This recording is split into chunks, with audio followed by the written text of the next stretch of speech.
vakandotsvaga zvinhu zvemaHalloween zviya sekuzuva kwedu kana kuti ndakazvimirira Halloween nowanzo kuitika naAmerica ko ndo vanhu vanopfeka zvinhu zvinoita sekuti kuti nditi zvidhoma here kuti ndo zvipoko zvekuAmerica. I have no idea how he purchased this thing. Handizivi zvakare uyo otanga kuita spree yake memwana achinda mukati medzimba dzavanhu kuda waisvetika pamahwindo kuda waita sapamahwindo ongoti zo kuda ati zo kuda chinotyisa chinhu chiya vanhu votiza mudzimba dzavo vatiza mudzimba dzavo iwo saka chifuvhurura zvada kutora zvese asi wakazobatiwa kazi kuti vakabatiwa pepe kuti mujeri wakaenda nehanzu dzake idzodzo dzemaskeleton yekauti chakafamba sei asi aisarenda. Mena I didn't even think kuti one day munhu ungangopfeka chinhu chemaskeleton kwakutanga kutozvisira chakaita kuti obviously vanhu vamwe vahlesitiri iko kwenhau yekuti izvinhu izvi muno we don't do zveHalloween saka obvious kuda mumwe vasati ambochiona chinhu chakaita seichocho saka unotofunga pamwe chipoko waona manje kana kuti chidhoma hazvizozvi kuti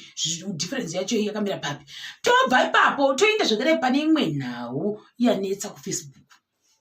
Amene unonzi Mike uyu inini ndasingamuzivi asi Mike wakarura zuro nanhasi kwanzi Mike uda basa rekuita sei rekudzidzisa madzimai ndofunga nhau dzemabedroom idzi. So many people are doing wonderful things in this world in terms of educating people, in terms of surviving. For Mike, I have no idea. I'm not going to say too much about zvimwe zvasingazivi. Ndichataura zvandakaona zuro nanhasi. Ndaona screenshot yaMike uya akapindura kuti aiwa uyu munhu uyu ngaasiyane neni ngaazive zvakuita zveikoko. Saka pendeza kuti Mike ndofunga vanhu vari kuchema naye. Saka kana pane vanhu vakuchema naye vanhu here vakabigwa naMike kana kuti vanhu vari kuhwira madzimai tsitsi kuti vari kubigwa mari naMike. I have no idea ipapo ndoisa disclaimer. Konzi Mike dzosera mari dzevanhu. Mari dzei? Mari dzekuti kuda vanhu vakanga vachindobvisa here kuti nditi kuti vandodziswa izvo zvemubedroom. I am not so sure ipapo. Disclaimer again.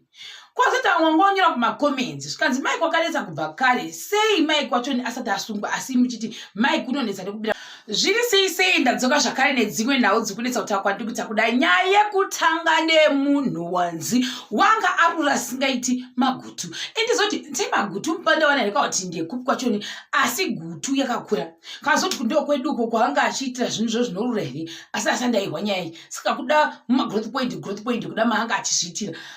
Konzi uyu munhu wakandotsvaga zvinhu zvemaHalloween zviya sekuzuva kwedu kana kuti ndakazvimirira Halloween nowanzo kuitika naAmerica ko ndo vanhu vanopfeka zvinhu zvinoita sekuti kuti nditi zvidhoma here kuti ndo zvipoko zvekuAmerica. I have no idea how he purchased this thing. Handizivi zvakare uyo otanga kuita spree yake memwana achinda mukati medzimba dzavanhu kuda waisvetika pamahwindo kuda waita sapamahwindo ongoti zo kuda ati zo kuda chinotyisa chinhu chiya vanhu votiza mudzimba dzavo vatiza mudzimba dzavo iwo saka chifuvhurura zvada kutora zvese asi wakazobatiwa kazi kuti vakabatiwa pepe kuti mujeri wakaenda nehanzu dzake idzodzo dzemaskeleton yekauti chakafamba sei asi aisarenda. Mena I didn't even think kuti one day munhu ungangopfeka chinhu chemaskeleton kwakutanga kutozvisira chakaita kuti obviously vanhu vamwe vahlesitiri iko kwenhau yekuti izvinhu izvi muno we don't do zveHalloween saka obvious kuda mumwe vasati ambochiona chinhu chakaita seichocho saka unotofunga pamwe chipoko waona manje kana kuti chidhoma hazvizozvi kuti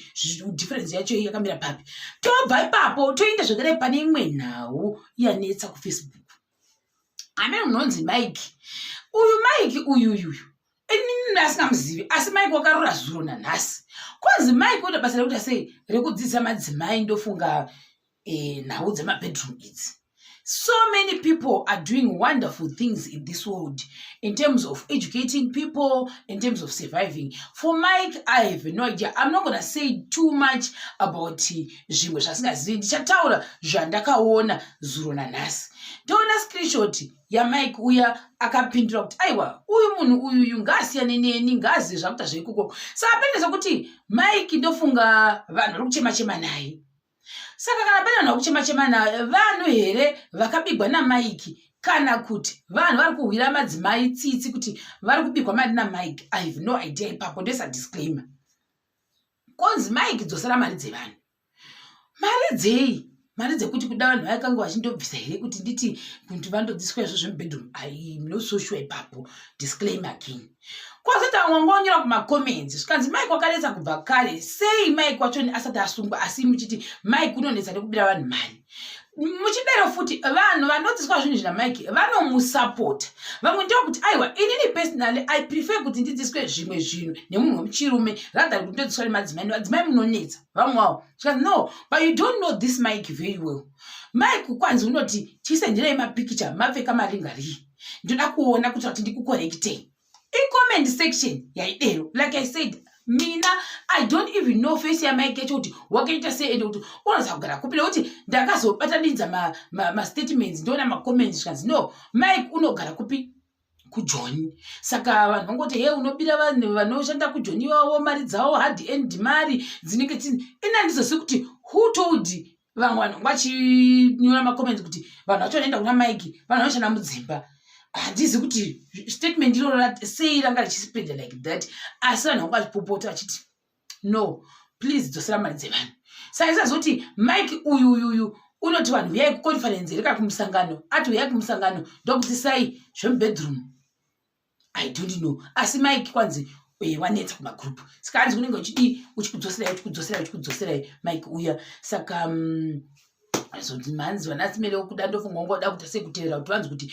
kanzi yoni tamu 13 kuti ukangotaura zvakati anobva kuti nokuta musuwo nani na lawyer wangu mwana manje vamwe kati alright iye anoita 13 na lawyer asati ariona uyu unoita 13 kuti ndokusungisa asati asungisa munhu wacho saka chichikuitika panhava both parties hapana kuita action ndizokuti vanhu vari kupinda nyaya iyi vakupinda vachiti Mike dzosera mari dzevanhu dzokuti zvawakavadzisa hasi kushanda here zvemukati mebedroom machoni kana kuti vari kuti Mike dzosera mari dzevanhu dzawakatora uchiti uya kumusangano ndikudzisa izvi kuda hazvina kushanda kana kuti nditi wakangotora mari dzevanhu asi hapana chavakapuhwa here kana kuti hapana chavakareceiva mari dzaiva dzei dzacho dzaipuhwa Mike mona manje vamwe zvikanzi vanhu ivavo vanoita basa rekutumira Mike mari vachimuchengeta on what grounds I have no idea. Ende kundizoziva kuti vakazoinda vacho kundomhangara vava mhangara nekuda kwechicha chaitika. It means kuti normally kana munhu achiti bring my back money kana kuti my money back hamene unonzi chiyoyo. It means kuti pane chinhu wakapechesa but wapechesa chinhu ichi hauna kuwana chinhu chako checha wapechesa. Ndo manzira ndoita uchindirifa hako kana enda ndatenga chakati kwauri asi hauna kudhiliva kuda waitengesa lingari asi hauna kudhiliva kana kuti kuda kune event yavaifanira kuinda asi event kuda yakazoafektwa nekarona idzodzidza kazoitika zvidenda iri wadzichitidzosera henyu mari kuda wakati handichakwasi kudzosera henyu saka mari iri kunzi bring back people's money ndeyeyi asi handapabata saka ndozve zvimwe zvinhu zvakanyanya wanazvo mukati mevhidhiyo inoyi chingoti all the best kunana Mike wacho nevamwe vacho vari kuti tida mari dziri kuna Mike tichakubata zvakare pachikamu chinotevera.